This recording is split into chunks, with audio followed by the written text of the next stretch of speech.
Hi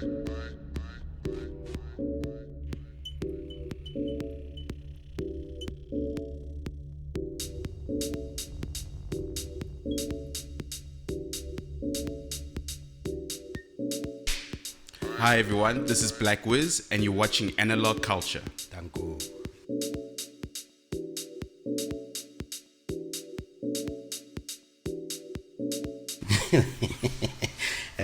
That's gonna be nice for me. Third is always the charm, man. Yeah, man, always. Welcome to the show, Puti.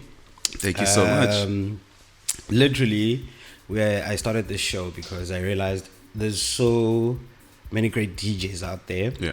I know them by their names, I know them by their music and their style of play, but I don't really know them. Yeah. And I realized there's a lot of people in the industry that don't know you and they follow you on every other channel. And we just want to know who Osihle Makhanya, aka Black Wiz, is. But where did you grow up?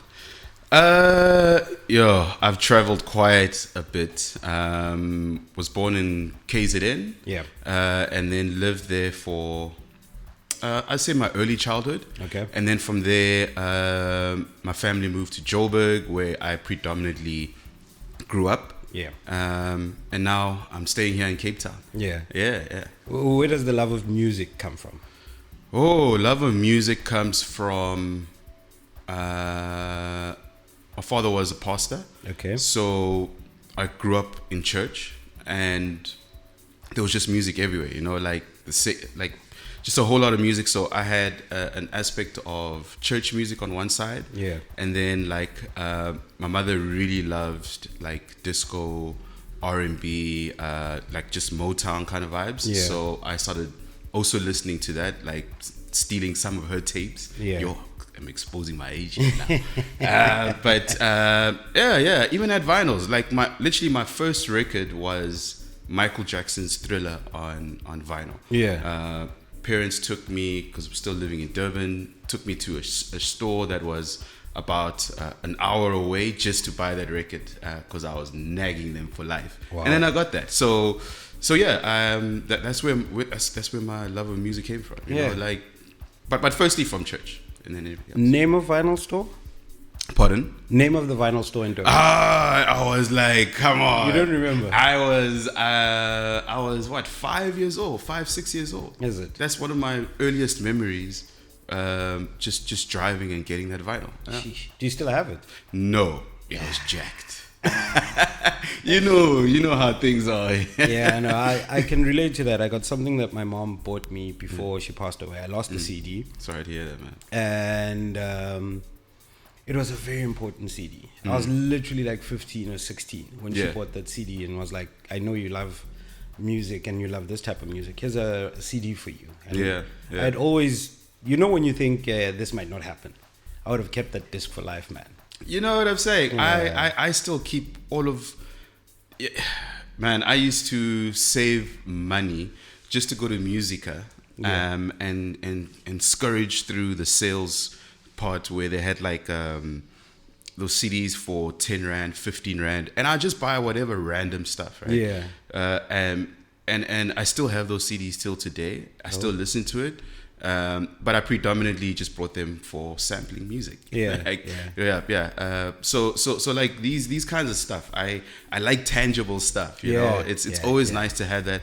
Open it up when you feel like you want to, and not rely on I love streaming, but at the same time, a song can just disappear. True. Like completely. So I'd rather own something that I can open and use my CD player and just play it. Yeah, man. You still have one? CD player? Unfortunately not. PlayStation? I have a I wish I had a PlayStation. If my girl is watching this, please, PlayStation 5, man. But I have like one of those external drives I connect to my laptop, and I can use that. Yeah. You should literally copy all of those things now and find a cloud to store them. Oh yeah. That's what I actually do. Like I just recently moved to my new place, so like when I was doing all the packing, I was like, oh snap! I was going through memory lane. I was like, damn, I still got this. When I open up the cover, like I can open it. It still feels fresh because as soon as I brought that CD, I ripped it, I closed it, and I stored it away. And that's it. Yeah, majority of the time. But if I want to have like nostalgia, I would take out a CD and just put it into like my external CD player or CD drive, and then Jeez, yes. I must still ask the other dudes when they come through for the show, how many of them still own CDs, cassette tapes? I know I literally went into vinyl because I can still find other stuff that I really, really liked from the compilation stages. And that's kind of dope for me. You know, like, I can relate to the tangible part of having music that feels like... You feel it, man. It's just there. Yeah. But you know, where we're going now, everything is cloud. And I'm not going to lie, I'm embracing all of that stuff. Yeah. I love it. It's just the ease of use. I don't have to worry if somebody checks my laptop. I don't have to worry about like, crap, where can I find music? Now I have to scrounge through my hard drives to put some stuff together. Nah, man, everything's up there. You just restore it and it's there. I got one of those questions in my list of questions to ask you, but since you jumped into it, let's dive into it. What is your thoughts on technology, AI, and the music industry and the effects thereof of that situation? Oh yeah. I was listening to when Radic and Winnie were talking about AI, right? Yeah. And man, at the end of the day, like, I want to double back on the other questions. I'm going to ask you to repeat them. Yeah. So I can so I can answer all of them. But I love AI, man. Like, I love technology. I love how things are progressing. Just in terms of creativity. So AI, for me, helps me with my preparation for music. It helps me with there's so many tools. I love software. So now you can have stems, right, where you can literally on the fly switch off, make an a cappella, and then bring it in with another song, like on the fly. That is something I could never do. Like that's something that would have taken me 30 minutes sitting down at home and preparing the song, and then moving it over to the sticks and so forth. But right now I don't have to do that anymore. It's literally saved my life. Like saved my life, saved a lot of my time. Now I can focus on just being creative rather than focusing on the mechanics of making the song do what I want it to do. So it's something like that. And then what was the other question? No, don't worry, the questions are still coming. It was just that one I just felt I ask people that question. I'm worried about more so the education thereof of utilization of AI. Yes, AI is there to assist you in doing what you would physically do and get paid for. The financial structure of it, how do you get paid from using AI and utilizing it in certain aspects?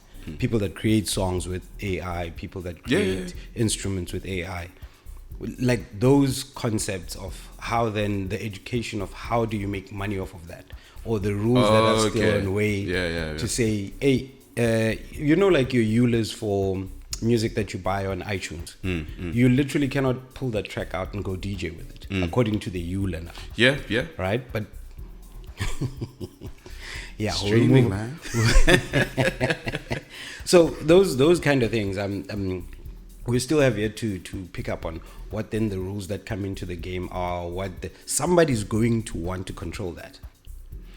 It can't be controlled anymore. It's out there. It's literally out there. So even if they can control it now, whatever's being released can still be used, and it's still very, very powerful. Right? So like in terms of like music production, AI is a tool to assist you.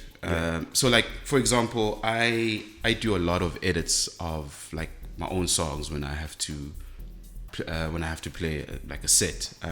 So what AI usually does is, if there's music, like you can literally say, okay, I want to play the piano, but the technical thing is you need to tell it what to do, right? So that means you have to have an understanding of chords, keys. You still need to have an understanding of that technical aspect to bring it out even more. Yeah. And then with like beginners and so forth, you can start hearing basic chords when they're making music. You can literally hear that they just threw it in there and they're like, okay, let's see what it can do. But to get the best out of it, to style it the way that you want to, you still need to have understanding of all the technical aspects. So you still have to work, like you know, you have to put in the work. Yeah, you have to put in the work. Yeah. And then once you understand that aspect, when you start using it, it just makes your work easier because you already have that idea. You already know the chords that you want to play. You just input it, and then you just do it that way. Yeah. Like I do that. Logic Pro X allows you to do that quite a bit, but it's a lot of work to get it to do what you want it to do. Basically. So the AI part of Logic is built into the system. Yeah. Cool. It's like a bass, piano, and drums. Yeah. So you can program live drums as well. But in order to get it to do what you want it to do or what you're feeling, you still gotta know your chords. Yeah. You still gotta know them. Yeah. Unfortunately, you still gotta know that stuff. Yeah. Coming to your music production, when did you start producing music? And why? Let's see. Started off with Fruity Loops 3. Yeah. The demo version. Yeah. So I saw it in a computer store, and I was like, damn, this is what I've been reading about, and you know, okay, so let me buy this magazine. Got the magazine with the demo version and just put it in there. Yeah. It was a time where I did not like, you just couldn't just easily just type in cracks, you know, Fruity Loops cracks. Oh, hey, now I'm calling it Fruity Loops FL cracks or whatever, right? Like I literally, so the demo version allows you to, what is this? To make music. It gave you everything. But you can't save. But you could not save it. Yeah, man.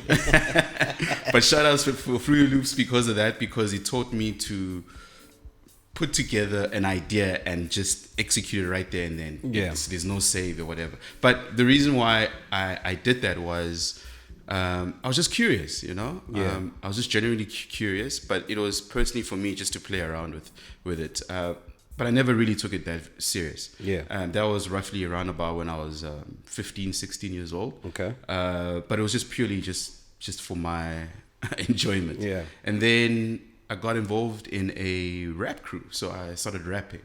And we used to buy these beats from this amazing guy from Pretoria. Forgive me, I'm forgetting this producer's name. Oh my God. But we used to buy beats from him, but we were like, what is this? We were like 19 years old, man. We were still kids. Yeah. We didn't really have that much amount of money, and now we're like, yo, guys, we need to finish this EP, but we don't have enough money, you know, to buy more beats, you know. So I was like, you know, let me crack open that Fruity Loops again. Let me see what I can do with it. And that's when I truly started getting into it, like just making beats for my rap group, and just making beats for other people. I really, really enjoyed it, and that's where my enjoyment came from. Yeah. Mixed in with obviously with my love for the old school music that I grew up listening to, with the R&B, the church music. So it made me become more soulful with a lot of stuff that I was doing. So when I started doing those beats, I just took all those CDs that I used to buy, and started sampling. Nice. And I've been doing that ever since. Yeah. Dope. Where did you start releasing? I never released, No. Outside of when my group, the stuff that I did with my group, not generally, no. Is this Avenue Crew? Yeah, that's Avenue Crew, yeah. Okay, cool. There's not a lot of stuff about Avenue Crew on social media. I don't know whether you guys chose not to pump the info in there. That was my introduction. We were kids, man. We were just learning. It was part of that era, you know, with them French Eye Boys and, you know, with the Liz and Bongs and them. So it's, we just came together. We just decided, what the hell, guys? Let's do this. Yeah, right? yeah. It was a lot of fun, man. It was a lot of fun. Yeah, it was a lot of fun. How come you never pursued a career in hip hop, like being a musician? I'm definitely sure at that stage, AKA the greats basically were literally within arm's reach while you were doing that. Yeah. How come you never went that route of saying you're gonna do? I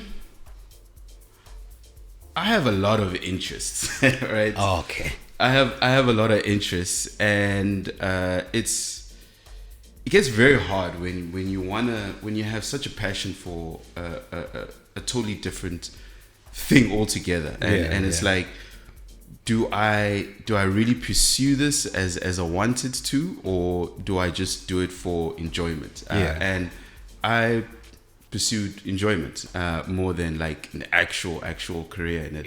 I never actually really considered it in that way. Never have. So it was literally an extramural for you. It was, but it's still a lot of passion in it. Yeah. Don't get me wrong. I could go to sleep at 3:00 in the morning and still be up at 7, to do other stuff in my life. But it's a huge passion for me. I really do love it. But I don't think my passion was being in the forefront. Yeah. Like at that time, I just wanted to be more in the background. So as I was a rapper, that was fun. And I was also making music, and I used to have guys come over to my place. We used to record a lot of songs. This was at the time in Joburg. So literally in arm's reach, as you were talking about, you had guys like Double HP. You had Sean Pages, Altido. Then you had the guys from Alex, because I used to grow up in Bramley. From Alex. Then you have Squatter Camp. So these are the guys that you literally, I'm just walking around and they're right there in front of you. So I soaked in so much knowledge from all of that, but I realized very soon that I cannot be in the forefront or something like that. I'd rather be a producer. I'd rather just make the music. And just keep it at that. I can tell when you talk passion on the music end of it, as opposed to the performance and the career being a rapper. Like literally your sets are. Hey, we tend to question whether do we use the same decks? Nah, are we given the same decks to work on, or do people literally? But it tells the idea and the concept of sampling and how to mix it into a stage and play music. 100%. Yeah, it shows. Thank you. Why have you never released the music, by the way? Or do you sell the beats, by the way? Oh man, no. Like this is what makes whatever I make. Is for my DJ sets. Right. So it makes me super unique with what I do. I release music, but it's more super chill, man. Everybody wants the hype music, but generally I'm at home. I'm just making soulful music. But because of where I'm at, people want more of the hype kind of a thing, right? But I do release like EPs, small ones. I don't even announce them, man. I just release them. It's for my own enjoyment, man. The pressure of putting together a marketing strategy, doing all of these things. No, man. I just want to make and just release, man. But I don't know. I think very differently from others because they want to make music out of this. Make money out of it, which is fine. I'm still making money out of this industry. And I'm quite comfortable in it, so I don't necessarily have to pursue other stuff, I'm comfortable. I'm okay with where everything is. You know why I'm asking these questions, particularly for the sake that a lot of South African artists, and we discussed this a while back with Okat Laket. A lot of South African artists currently are artists that came into the industry wanting to be DJs, and they ended up learning how to produce and make music. So as if my EP is doing well out there, I can literally get the bookings, then the circle is complete. So a lot of DJs that I'd presume, for people that in your case, you made music first before being on stage to DJ. then it would be, let's release the music so as we can perform and tour, basically. That's actually what I want to start doing now, because I feel like I'm at a point now where I'm like, you know what, let me start doing this. Yeah. But the thing that, and it takes me back to like church music, like growing up, I love the live instrumentation in a lot of the stuff. Yeah. So that's why I came up with like this thing called the Black Wiz Experience, and now that's going to be my platform now to just release what I really want to release. Right? If that makes sense. But like, and just push it out there. But generally just for releasing. But I have dropped some songs on record labels. Like let's not get. Let me double back. I did not. I have a few releases. Yeah. But it was more on the chill music, because I really love chill music as well. Yeah. Or lounge kind of music. Yeah. And I've realized that you can get paid. Just, people are playing music in the background in the restaurant. True. All you're getting is 6 months' time. You're looking at your Samro emails. You're seeing. I'm like, okay, crap. Yeah. My music is being listened to in the Czech Republic. Yeah. It's crazy, Yeah. right? Yeah. And it's on repeat. Why? Because it's very loungy. It's very chill. I do that with the record label, but outside of that, nah. Jesus. What's the Black Wiz Experience? Black Wiz Experience is okay. So I'm an open format DJ. Well, I classify myself as that. A lot of people don't understand it, and it's very interesting when somebody actually listens to something like that. But I'm like, but you listen to it all the time. Like DJ Kent does it. Kala Tukzin does it. It's black. So basically, the Black Wiz Experience is my way of showcasing open format platform, bringing in multiple genres, putting them together in a way that just makes sense. Yeah. And also bringing a live instrumentation with that as well. And it's just making it more interactive, having an artist come through and just let them do their thing. Right? I usually do that a lot with like corporates. Yeah. They can afford it, I can't be bringing these things to clubs. Like I literally cannot. But the first experiment that I did with like a proper crowd, like a festival crowd, was last year at a festival called Days in the Sun. And that was just it was just magic. Like just the way that I imagined it. Actually came true. So I really enjoyed it, and that really pushed me forward to be like, okay, let me push this. I think I'm onto something.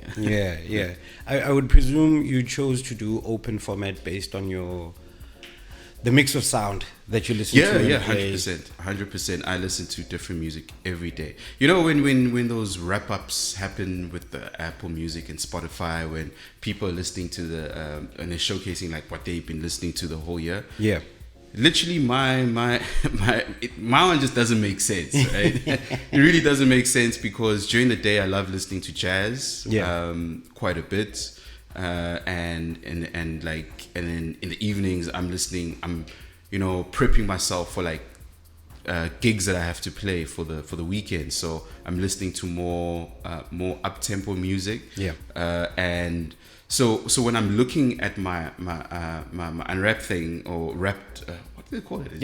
Or something like that. So I look at it, I'm like, damn, my most listened to music is an unknown artist, who's like a chill music kind of a person. And then I have Mapurisa, and then I have Brazilian funk, so it's a mixture, and because of that, like prior to that, I had something called the Bounce Groove Sessions. That was like my little radio thing, where I was at one point this other DJ in Cape Town, White Knight. It was like, you are the DJ mashups, right? Because of the Bounce Groove Sessions. So basically, what it was like a radio platform where I was just doing mixes and talking in between. And I was every week bringing through new music, predominantly from SoundCloud. Yeah. So I'd be staying up for like 5 hours just searching, digging hard for amazing music. And that really kickstarted the whole process of, okay, let me start doing more open format DJing and so forth like that. Yeah. But before that, I was just predominantly a hip hop DJ. Yeah. And then when I started discovering, that's when I was like, no, man, I know music, man. Like, Yeah. I know music. Let me just bring it in together. When did you decide you're going to go into the DJing part of it? Okay. I'm trying to put a timeline together here. At 19, you were still doing beats and production for the group. Yeah. And literally the intention was we're going to release EPs, we're going to do the whole music thing. Yeah. And then somewhere it changed. When did you become the DJ then? When I moved to Cape Town. Okay. So at that time, I still didn't care much about DJing. It was an afterthought, man. I just wanted to make music, like make beats, send my beats to a lot of people so that they can release it under their labels, whatever. Yeah. But and then at that time, I just moved to Cape Town. Didn't know a lot of people, so what did I do? Went to Log Street, right? I was like, let me just experience things around here. Like I literally knew nobody here. I was a new person here, so I was like, okay, let me just explore. Let me find out who I am as a person. But in between that, there was this place called Cafe Mojito. Okay. Wait, what year is that? This is 2013. Okay. 2013. Yeah. And I met up with some people who also were from Joburg, just coming together, and we're like, oh, okay, cool. So I used to, they were doing something on the side called what is that event now? You see now, my memory is going here. But it's fine. It's gonna come back. What Sundays? There we go. What Sundays? So it was done there, and every Sunday it used to be there. So while going there, I started talking to some guys, and one person in particular was like, yo, dude, you really know music? I was like, yeah, I really love music. I make beats. This is what I do. Hell, I've got a drum machine at home. I'm sampling all the time, right? Yeah. I'm always looking for an old school track that I can flip and do whatever. So I was like, cool. It was like, you should become a DJ. I was like, what? I was like, nah, I've never thought about that. It's like, in fact, there's an event that I want to start, and I want you to be part of the whole event. And I was like, okay. So because of me being curious, right? Like you have to be curious in the stuff that we're doing. So I was like, you know what? It's just another branch off of what I'm already doing. So let me just do that. Yeah. So the event was in a month's time. Never touched decks before, even though I know a few DJs, but I never cared much for it, like in any way. But because of the production, it was a very easy process for me because I understand beats and bars. I understand what a song structure is. Yeah. So I used to DJ for like 3-4 hours every day, just trying to figure out what the hell am I doing. Yeah. Right. And then that's where my journey kickstarted with DJing. That was roughly, I'd say, 2015 though. What is the event and who was the guy that said you should go and DJ? Okay, so the event was called Love Soul Deep. Okay. LVSLDP for short, even though it's a tongue twister. And the guy was is Rafa So Sick. Okay. Oh, yeah. I met Rafa at Warehouse. Everybody knows Rafa. I think that's the first time I met him. We were playing at Warehouse together on the same lineup.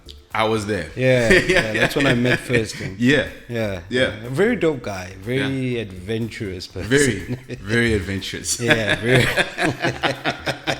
Shout out to Rafa. Yeah. So you played that gig.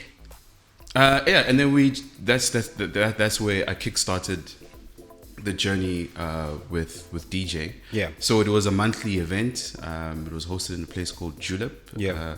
And it was dope, man. I first started off with like soulful house music, but then my curiosity got to me, and I was like, but I like hip hop. Yeah. I was a rapper. Yeah. My beats are 80 BPM. Yes, I love my 115 to 125, but no, man. At that current moment, I was like 80 BPM is 80 to 90 BPM. That's what I like a lot. So started exploring that and bringing that in, and then that's when I started like really doing hip hop DJ. Yeah. Proper. Yeah. With all of that being in play, I'm definitely sure you're sitting there and thinking, okay, this one I want to take forward. What then do you do to elevate from playing one gig in particular every month to what you're doing now? I think everything just came by accident. Because I never asked for it, right? Like, I genuinely did not ask for it. But because I have a very curious mind, people really like the way that I put music together. It's very different. I always keep hearing people say that. It is. It's very different. We just don't know what to expect. And I'm like, I want to keep you guys on your toes. Like, I don't want it to become too monotonous. Like, I put a lot of hours into these things. Yeah. So I still like that compliment. It's very different. Man, sorry, I just lost my train of thought. What was the question again? Yeah, sorry, I'll come back to the question. I think you're living up to the concept of you calling yourself an open format DJ. Yeah. That's why you'll always keep that getting those compliments, because I should assume every time you prep that concept of saying you'll jump into everything and see what kind of an experience you'll give to an audience. Yeah. I think that comes into play, and that allows you to live up to the open format 100% concept, which is actually dope, because there's few of you. I don't know if you know Kaunda. Yeah, I know Kaunda, man. Kaunda has that thing Love as that well, guy. right? Yeah. So I would pick it up when he plays it. Kaunda can flow anywhere he chooses to, you know, and it takes him out of that. We don't call you a deep house DJ or a hip hop DJ only. We call you a DJ because of the open formatness, which is it's actually dope, man. Very few of you, very few. It's the freedom. It's the freedom, man. I just don't want to be bogged down to just one genre. Like, look, I'm very jealous of guys who just focus on one genre, because some of the music that that you guys play is amazing, man. And for me, because I'm listening to so much music, I can sometimes miss those hidden gems, right? Yeah. But I think now, because of where I'm at and how I've been collecting music, I have a proper process of understanding of how I collect my music. So now I get to do that a lot more now, because I have the songs now, you know. I just need to play it. And then in between, I'll always search for those gems. Like, just maybe like in a week, I'll be like, I need to get 5 songs. Like, let me just get 5 songs. Then I'm okay. I really got over 16,000 songs. So I don't need any more songs. But every week, let me just try to get 5, and then just work with what I have and refine it a lot more. Don't lie. Music to DJs is like shoes to women. It's never enough. Yeah, it's never enough. Never enough. It's never enough. It's never enough. Do you have management? No. No management. No management. Ever considered getting management? Yeah, I don't mind. I really don't mind. I mean, time. The older you get, the more you realize time is very important. Precious. It's very precious, man. So it's like everybody needs a team. I totally get that, right? Like you want somebody who can focus on just the aspects of getting you gigs, right? So that you can focus on, particularly for me, just DJ, right? All they'll say is, be here this time. This is what they require. Cool, you know. I love that concept, but it's how can I put this? It's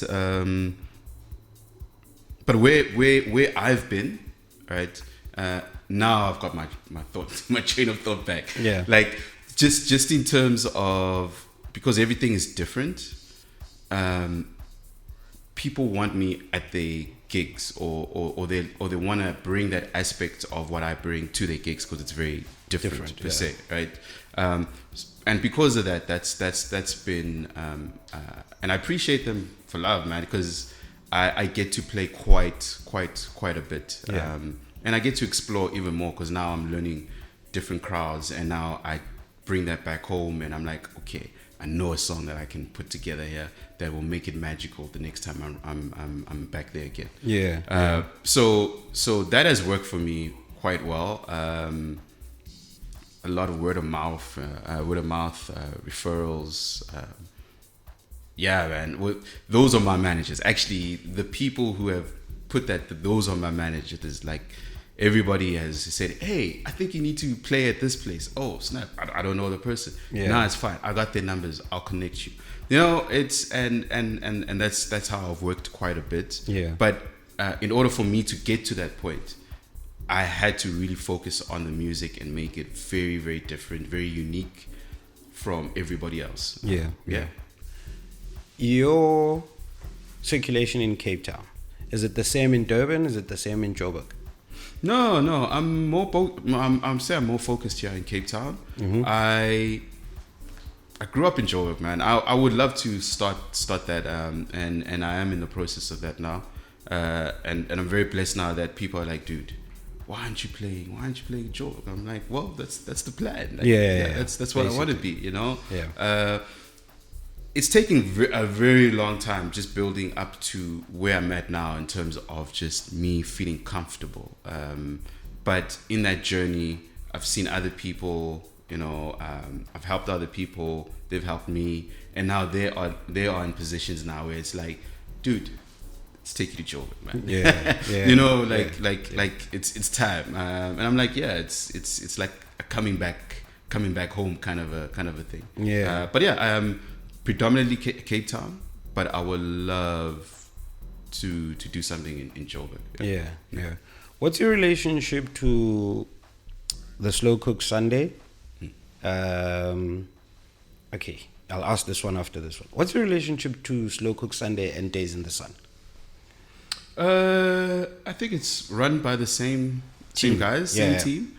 But my relationship with them started from the very first event that they ever ran, right?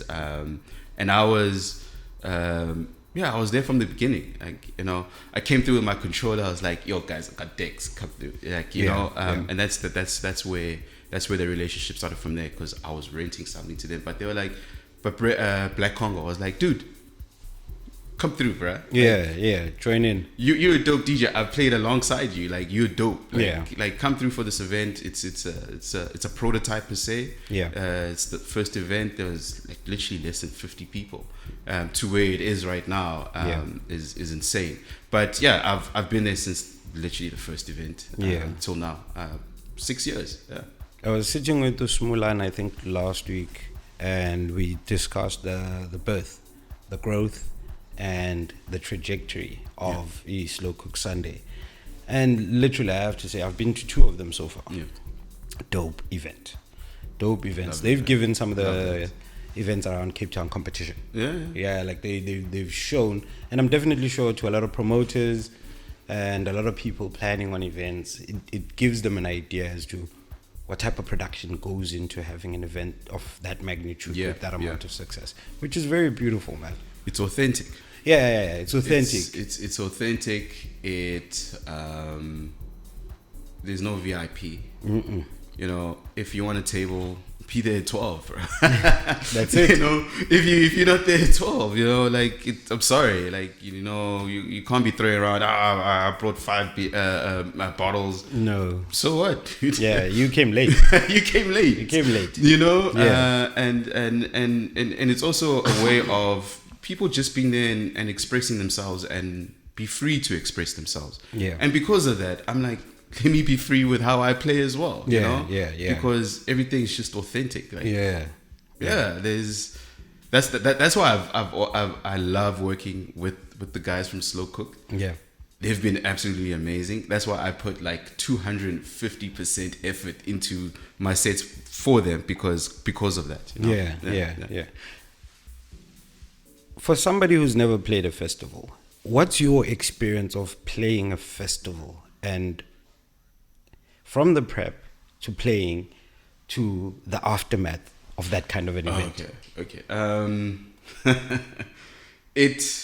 The thought process is first deciding on what genre I need to play. Yeah. And I just figured, festival, I imagine happiness. I imagine a lot of dancing. So I had a decision to make. If I go hip hop, and these are decisions I always make for just generally any gigs really, is do I go hip hop or do I go house, more housey, or do I just mash it up? I can mash everything up together, but sometimes it's good to not do too much. So I was like, okay, hip hop, I need to bring that energy. So I was so for Days in the Sun, I was talking to Coffee, and I was like, yo, who's playing before me and who's playing after me, right? And he was like, okay, this is what we're thinking. And I was like, okay. So at that time, another amazing DJ, Rari. So I was like, yo, I'm playing after Rari, and you wanted me to play hip hop? Okay, no. It's not gonna work out. I'm doing house. Thank you. My decision has been made. You know, which is sad. Like hip hop. Side note, just like people love hip hop for like an hour at best. A nice little break for most, so they can get that high energy. Others go to the bathrooms. Others go to, it's but generally, rule of thumb is, hey man, if you play 2 hours of hip hop, you're boring people. The high energy is you're gonna tire them because you have to give a lot of high energy. And then they get tired after a while. So doing that for 2 hours consistently doesn't work. So I was like, no, you know what, I'm doing house. So now with that in mind, now I'm like, but what subgenres in house should I play? But one thing I realized was like, festivals, I'm thinking DJ Kent, I want Horns in the Sun. Like I want it in my set somehow. So that was the idea straight away. Like I was like, my first song that I thought about was Horns in the Sun. So from there, that's how I started building up my set, right? Like for me, that was you need to have a peak. Like I don't know, like for other DJs, but for me, there needs to be that song that like just encapsulates everything in your set. So you focus everything around that, and that for me was Horns in the Sun. So as soon as I made that decision, then I was like, no man, but I really need a guy who does the trumpets or a saxophone or something. So that's when I was like, let me actually bring the Black Wiz Experience to this platform. So that's when originally I was just going to be me just DJing, but then I was like, no man, let me actually bring the Black Wiz Experience. That's when I brought in another guy, Unati.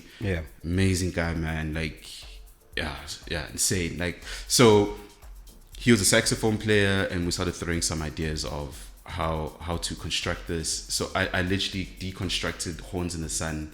I took out the trumpets in there. I did a whole lot of stuff, so there was absolutely no trumpets at all. So in all the songs that I decided to play, right, there were certain melodies that I took out just so that he could shine. So he can fill it in, and even bring in his own vibe. Flavor, like there was a point when he was playing and I just looped the song and he was just going. It was not planned, but I was like, yeah, let's do this. At that time we were so in sync. But so like I decided, okay, I'm gonna play 3-step, I'm gonna play Afro, I'm gonna play GQOM, and maybe throw in some classic house. So that's when I started like. Kent does it so well. He starts off with nostalgia, amazing nostalgia, and then ends it off on a very high, like with some new music and so forth. So I was like, okay, I want to start doing that. Yeah. Let me bring nostalgia. Let me bring happiness, so that the crowd can accept me into their hearts. Yeah. Because now they're singing, they're remembering all of these old school songs, but in a different way. Yeah. And then hit them hard with the Afro take and the GQOM. And the execution was amazing. Yeah. Yeah. It sounds like you had fun. Yeah. Well, you know, when you were talking about how technical you can get when it comes to things. For a simple listen session whereby you plan a set, it sounds like you went very, very far to say, how can I literally turn this into a Black Wiz experience? Yeah. And literally you gave them that. Did they record the sets, by the way? I don't think so, but it's fine. It's fine. It lives in people's memories. You know, a homie of mine, Miv, was like, because I do Black Wiz Experience mixes. Yeah. I just drop them now and again, and it's like, these are songs that I'm like, okay, I'm not gonna play them as much anymore. Let me actually just put them together as a mix and then release them out, because I first want to play them in the clubs, you know, play them out. Yeah. Then I move on, right? And then I start doing these mixes. But he was like, Chief, so this is Miv. He was like, Chief, you know, people must pay you for mixes. Eh? I was like, you all about money, bro. But I hear you, you know. Yeah. But I love dropping out mixes and stuff like that. But the process behind it is, that's why we go back to AI, right? Yeah. Like when you asked the first question, it's made things so much easier for me. If I was doing this festival 10 years ago, man, right? I wouldn't have been able to do what I did that day, and that's purely because of stems. Yeah. The stem separation of music and deconstructing a song, right? I literally have an app where I now listen to music in a much different way. It's an MP3 app, but you can do it with your DJ software, but this is an actual app where I can now listen to music. Maybe I don't want the drums in there. Like, I just want to listen to the acapella and maybe the melody. Yeah. Like, I can listen to music in a different way now, right? And because of that, that's why what I imagined I could do. Right? Yeah. And it was easy. It was not a process of like let's say using there's these tools like Isotope, RX 8, where you can isolate or remove or attempt to remove if you want to make something a cappella, so you know, taking out the instrumental of or the beat and stuff like that. So but now with this, like with the technology that we have right now, it's just a click. Like, you can just a click and it's done, man. It's done. Everything is beat gridded.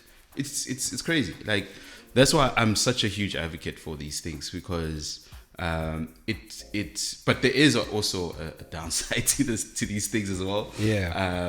But the upside is, if you really know your music, if you understand the what a song structure is, if you understand what the high and low points of a song is, you can have a lot of fun with it. You know? True. You're talking about downsides of AI. I was watching Black Mirror the other day. Black Mirror, it's such a mind. It's a mind fuck. It's a mind fuck. It is, and I agree with you. It's crazy, man. 100%. I was watching this episode where this lady had a brain tumor, I think, and they had to cut out a chunk of her brain. But it was, if we cut that thing out, she's dead. We've got something to replace that piece, and she'll exist. And you'll have your wife back. The guy says, hey, no, it's dope, let's go. They put that thing in her head and then come back and tell the dude, right, the subscription is 500 USD. In fact, after putting the chip in, they didn't tell him that there was a subscription to this. They let him flow with the wife. 5 days into the thingy, the wife does what you would get when you're watching YouTube, and then in the middle of your like free YouTube. In the middle of it, an ad comes in. Oh, that's crazy. So now she's talking with the husband, and in the middle, she does an ad. They take her back to the hospital to ask, hey, what is this? That's crazy. You know, And then it's extremely crazy. That was one of the But that's where we're heading. It scares me. That's where we're heading. Prior to the Black Mirror, there was another sci-fi series. I love sci-fi series. I love watching movies and TV shows. But there was something called The Outer Limits, which had the same thing as well. I remember. You remember? I remember Outer Limits. It freaked me out when I saw the guy who took off the cap and he had eyes at the back of his head. I was like, oh yeah, I think I remember that. Yeah. This crap ain't for me no more. But that's where it's heading. It's giving you a look into how the future is going to possibly be. Yeah. Right. And all of the different variations of what can happen. We're gonna have robots in our house who are gonna be our helps. You know. These are the things we're going towards, you know, but that's 30, 40 years. And actually, I'm lying. We are there already. We're there already. We're actually there. You look at Terminator 1 Skynet. This is giving that vibe, right? And it is going there. If I'm just like you. I've watched a lot of sci-fi movies and a lot of these futuristic movies because they do give you a glimpse into the future as to what we're going to get. Cell phones, we saw them way back. They're here now and they're in the format that we saw them then. Because somebody was sitting there watching and like, but I can make this. They've made them. Same movies. Your iRobot movie, Will Smith. Oh yeah. Currently, we're getting there. Yeah. Right? Now, if I'm gonna watch Black Mirror and see that, that means if literally something happens to me, I must either put on a do not resuscitate necklace, so as if I'm gone, I'm gone. Yeah, you know, I hear because that. For me, that's scary shit. Yeah, it is. You know, and I think with AI making a lot of things easy, it's also making people more reliant on them. It's making us rely on. I hear you. I can't leave the house without my cell phone, dude. Yeah. I can leave the house without my house keys, without the car keys, but without the phone, I can't Everything do anything. Everything exists. You know, phone. I'm gone. Everything. I'm gone. Yeah. So that already scares me. Without my phone, I literally cannot survive anyway. And that's what the world is today. Imagine 10 years, 20 years from now. That's evolution, you know. It's evolution, and I always say, like, if you don't adapt, man, you're gonna be left behind, like, completely. So even though there is a lot of red tape behind it, it's about how you use it, right? But the thing that scares me about AI is that it will become a point where it's gonna get curious, you know? Self-aware. I love that word. Self-aware. It's gonna become self-aware. Because it's got all of this information. Everybody, let's say ChatGPT, it's asking questions. So people are asking questions that they would have asked a therapist, and now it knows those kinds of inner minds, you know, or certain things. Like, so it's understanding humans. Yeah. You know, but that's evolution. You can't stay in one place, unfortunately. It's just more about how can I work with it. Yeah, no? and then just move forward with it, you know. Yeah, it's just that things like that, like when you start looking into something and you get different researches of the different spaces. Yeah, Elon Musk talking about the birth rate in the world, that it's reduced. People asking ChatGPT if you wanted to destroy the youth of today. People asking ChatGPT if you wanted to destroy the world. The answers that come back from that thing, like, they make me wonder. Okay. All right. No. But I mean, if you can ask somebody any question and it gives you a right answer, you'll also get curious. I mean, curiosity, man. They say curiosity kills the cat, but yeah. Dude, I know there's criminals in the world, but I'm not going to go ahead and plan the death of 2 million criminals in the world based on the fact that they are disrupting how life is. You know, even if I were a billionaire, to assume, let me go kill people so as I can reduce the amount of crime in the world. You would want to do that, but also after doing that, you would also have their blood on your hands. Now, who's the criminal? You're also the criminal now. Exactly. Yeah. Avengers talked about this stuff, right? Yeah. With Thanos. You know? Everybody talks about it, saying there's just too many people in the world. There's 7 billion of us. Yeah. Right? It's quite a lot of people, right? But I don't know where it's going, but I'm here. But I'm ready for. I'm ready to change and just evolve with the times. That's the only way you can live. You know. Yeah. I have another question, but I'll save it for later. Yeah. You won Best R&B DJ for the Sky. Yeah, Sky. Sky. Yeah. Was it the Sky Vodka? Was it? Sky Vodka. Yeah, Sky Vodka. Yeah. How did that feel?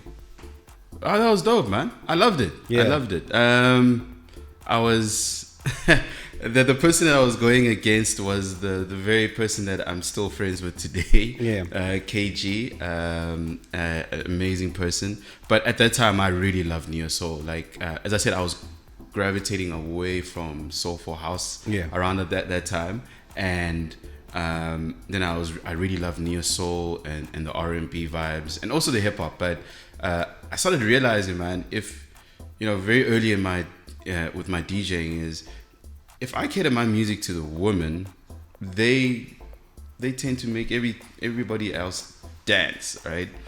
And then early on, from just generally, that's how I put my focus. Like, if you can get the women to dance, I don't care about the guys. I'm sorry. I'm sorry. Some guys have come to me and like, oh, dude, why are you playing this? I'm like, but Chief, weren't you there just dancing on the dance floor with some hand? Yeah, like, come on, yeah, right? Like, I was working for you, bro. Like, come on, be, Yeah, but it's those kinds of stuff. So the neo soul, absolutely loved it. This was around about the same time with Love So Deep. Then somebody said, yo, bro, into this competition. I'm like, competition? Why must I do this? Yeah. But I was like, let me give it a shot. Why not? That opened up a lot of doors. Yeah. a lot of doors for me. That really kickstarted also a lot of stuff as well. Yeah, I appreciate. Like, got a lot of gigs from that, and that's when I first then started getting into residencies quite a bit. Do you ever listen to radio? People laugh at me when I ask them this question. Do you? Yes, I do. Okay. But mostly for the top 30s, top 40 charts. Okay. Because radio compilers they also do their research. So for me, it's like it's part of my research, right? How I discover music. Yeah. Is there's also people who are doing this as their job, right? Yeah. So they know the numbers. They know what's happening in terms of the commercial music and stuff like that. Yeah. So the perfect way to discover that is the charts. You listen to the charts for any sort of charts. For me, because I'm playing very commercial music for the clubs, but I also do my very alternative R&Bs and hip hop as well. Yeah. But predominantly for the commercial gigs, I'm always listening to the charts, having a better understanding of just generally what's out there. But outside of that, just for talk shows and all that stuff, no. Nah. You're a podcast person. Nah, there's too many. I'm not even a podcast person, man. I'm a movies person. Oh, okay. Cool. Like there's the music. I listen to a lot of music. So outside of that, if I just want to relax, I just watch movies and series. Yeah. But I don't listen to radio like per se, because at the end of the day, I what's the word I'm looking for? I consolidate where I get my news feed. Because I just don't trust the media.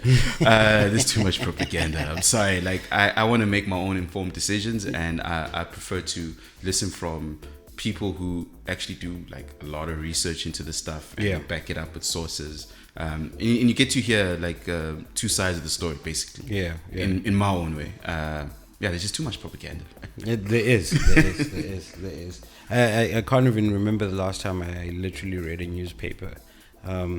But I also hate that idea, because I feel like we're consuming information in data packets. So 25 megabits of a full story and you would assume you have an idea, but you really don't. So No, you don't. now it's like whatever you consume, you look for the part that you're interested in and you go research that, or you go check that out. What is this? What's happening here? But also, I've also felt that is another thing that's making a lot of our young people misinformed. Oh yeah, 100%. Because they're taking that and they're like moving with the small packets of things. It's the headlines. Yeah. That's all they care about, you know? Yeah. Sometimes I get mad. I was like, oh, can't believe this person did. And then I read the article, I'm like, but there was nothing there. Like, no. So, yeah, no, I'm totally with you. Like, I think this is why, like, I love growing up in the era that I grew up in, because I went to libraries, man. I used to walk to the libraries. I used to rent out books and read books, you know, like, and by reading more books, it opens up your mind to a lot of other stuff, right? Yeah. But what it does train you is to make use of your own research and abilities to say, okay, let me research a little bit more about this. We can't do that anymore, because everything is TikTok format, right? It's less than a minute. You even see that on the dance floors a lot more, because everybody just works with these, you know, TikTok challenges. They only know the chorus. You play the verse. They're like, what do you play, dude? Yeah. You know. So now you're forced to evolve into that. But it's a bit crazy, man. It's a bit crazy. That's why I hate reels, man. I hate them, man. I love them, but I hate them because it's such short and it's so quick. Yeah. Like you can't even think before the next video or whatever happens. Yeah. That's why I prefer movies and series where it's talking about documentaries or sci-fi, where it opens up your mind to a whole lot of stuff. I prefer more of that. Yeah. I had my niece visit me the other week with a friend. They came for the jazz festival, and literally they speak in memes. I don't know if that makes sense. Yeah. Every 2 seconds is "Uzangenye," you know, and it's literally like the conversation flows, it goes forward, but it's in meme format. And I was like, guys, you must stop this, because they said I overanalyze things. I don't know if you know the Rachel meme. Thanks a lot, Rachel. Thanks a lot. No, I don't know that one. You haven't seen that one? No, I haven't seen that one. There's a thanks a lot, Rachel, you idiot meme, where this young girl, I think her sister ruined her charger. So she says, thanks a lot, Rachel, you idiot. So now they say thanks a lot. And I'm like, for me now, that thanks a lot. Oh, how another idiot part. You see, they're catching you, they're bringing you into it now as well. Yeah. I was like, oh, hamba no, you idiot. Let's say thanks and then finish in klar. Yeah. Where do you see yourself going from here? Like, literally, are you looking at getting management? You said you were considering it. Yeah. Looking into it. It's just about no, it's not like people haven't approached me, you know. Don't get me wrong, but it's more about working with somebody who understands what I'm trying to do. Yeah. So I'm not chasing money. I'm just going for goes back to like with Slow Cooked. Yeah. You know, I just want to do things that are very authentic and not just for making money. Everybody loves money, but I prefer my creativity to be not kept in any way. So it's just more about having, you know, finding somebody who understands that aspect more than let's just get money, you know. I hear you. I love music for the passion, man. Like that's just what it is. But yeah, there's the next steps are like, if there's a manager, there's a manager. If there isn't, there isn't. I'm fine with it. Yeah. But for me, it's more about diversifying DJ. Yeah. For a lot of people, clubs are amazing, but corporates are also amazing. Weddings are also amazing. Yeah. You know, birthday parties are also amazing. Showcases that I can put together are also amazing. So it's just more about diversifying a lot of what I'm really doing, but still keeping with the open format set. Concept, yeah. I just, in terms of music, I don't know if I'll ever like have an official release, but I release music like now and again. I just really don't mention it. Yeah. You should mention it. I mean, No, definitely. I hear you. I hear you on that. I just do it for the love. I just don't. If I have a management team, maybe they can handle will that, actually you know? push that side of it. Yeah, but for me, I just do it for the enjoyment, and I'm okay with it. Here's one while you're talking that I'm thinking about, based on what you're mentioning. Do you think there should be or do you see yourself ever retiring from DJing? I thought about this question. Well, I thought about this just a while back. Yeah. And I think now that I've caught the bug, man, of DJing, I just don't see myself going retiring, especially now that I have access to so many things now. Now everything that I imagined, now I can do. Like, why stop now? Like, yeah, I really enjoy it. I'll never stop. Everything has its time, its age range, and so forth. Yeah, like I just can't do it. No, yeah, no. There's never a day. I have decks at home. I DJ every single day. I practice. I just genuinely like just doing it. Like, I just don't see myself like stopping. Yeah, no. I'm with you on that one. I don't think I'd ever quit.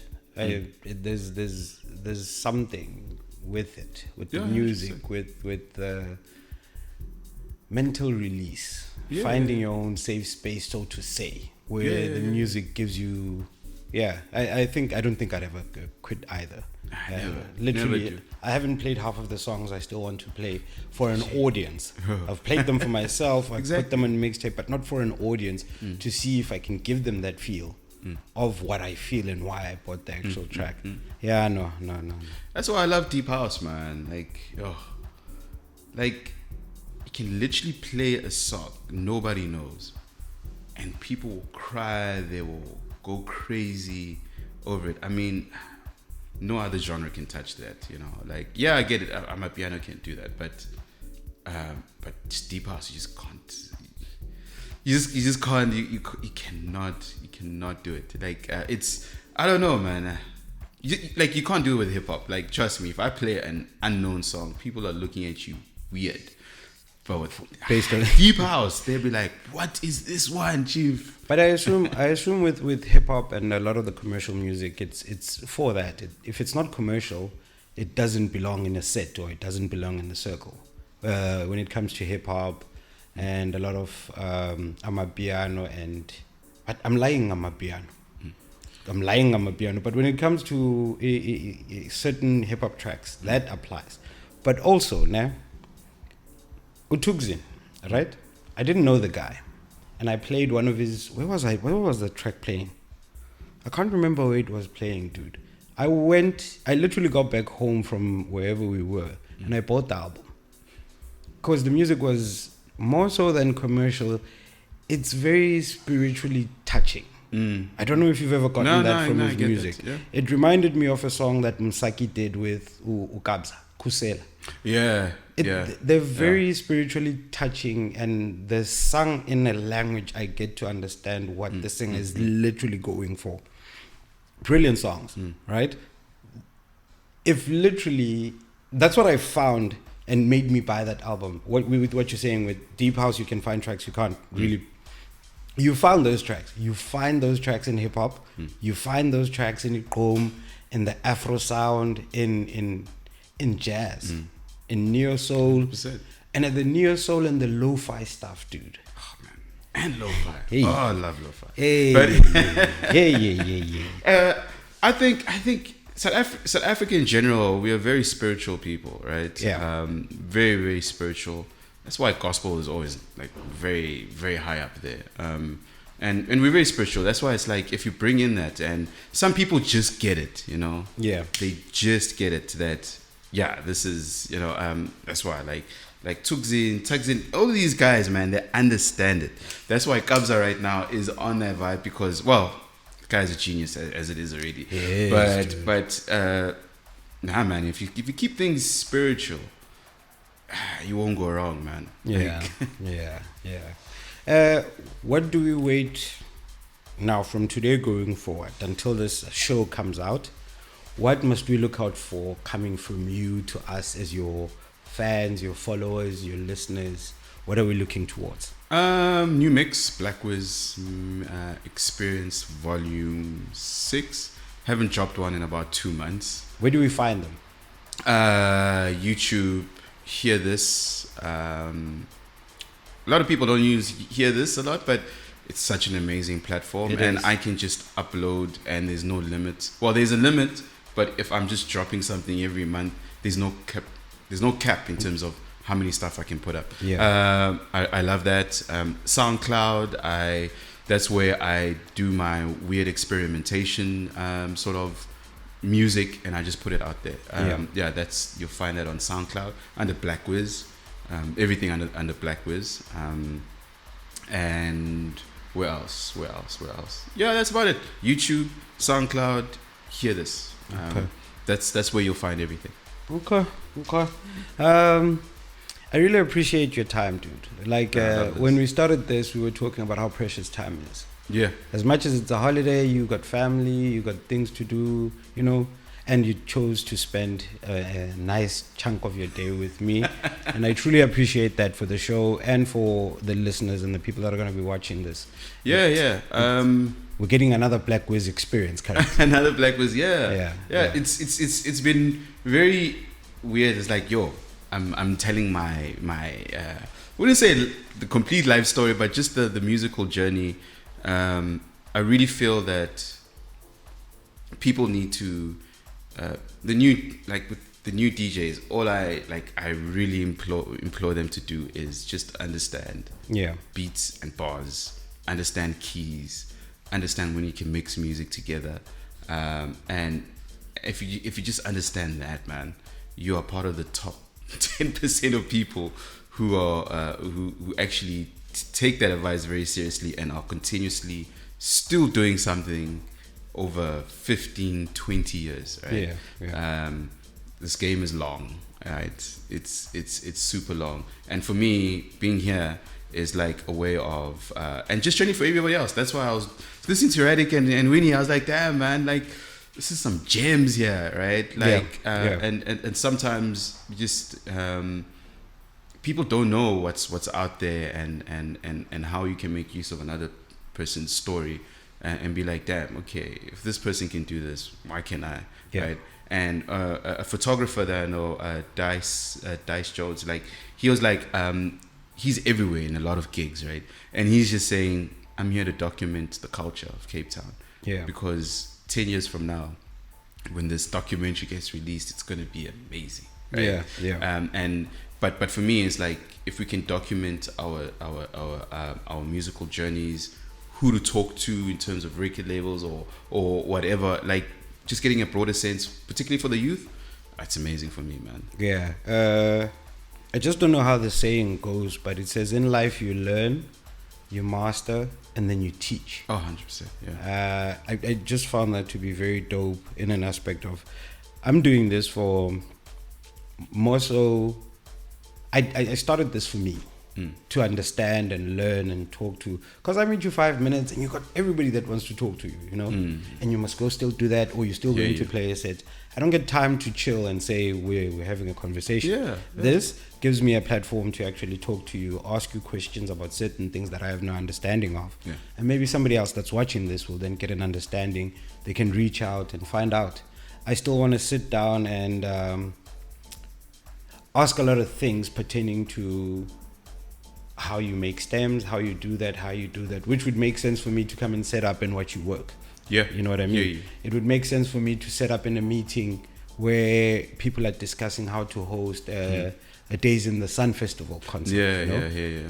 And record something of that nature, so as when somebody else asks questions, I can give them a bit of knowledge that makes sense to say, 100%. This is where you fund this is where you fund this, that kind of thing. This show is literally just meant to understand the person sitting across and their craft. No, I love that. Like, I'm all for it, man. Like, just outside of the DJing, I'm a firm believer of having information out there, because at the end of the day, I can teach you how I DJ, but if I ask you to put a set together with the same music, right, or let's say you I have the same 10 songs. Yeah. I will play it very differently, even though I have shown you the techniques, like this is how I do it.